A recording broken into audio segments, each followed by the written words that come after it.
ஒரு மருந்தை வாங்கி உபயோகிக்காமல் நாளை கடத்தி கொண்டிருந்தால் அதன் வீரிய சக்தி குறைந்துவிடும்.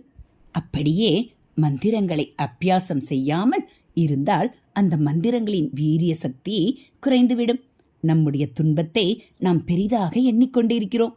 நம்மையும் விட துன்பத்தில் வருந்துபவர்கள் எவ்வளவோ மனிதர்கள் வாழ்ந்து கொண்டிருக்கின்றனர். அவர்களுக்கு நாம் ஏதாவது உதவி செய்ய நினைக்க வேண்டும். தர்மம் செய்ய நினைத்தால் பலன்களை எதிர்பார்த்து செய்யக்கூடாது. யாருக்கு என்ன கொடுக்க வேண்டும் என்பது நம் வேலையல்ல, அது ஈஸ்வரன் வேலை என்கிறது உபனிஷதம். இயற்கையில் மாறுதலுக்கு உட்படாதது என்று எதுவுமே இல்லை. சகலமும் மாறிக்கொண்டேதான் இருக்கிறது. சில மாறுதல்கள் மட்டும் நம் கண்ணுக்கு தெரிகின்றன. மழையும் சமுத்திரமும் கூட காலக்கிரமத்தில் மாறிக்கொண்டுதான் இருக்கின்றன. ராமன்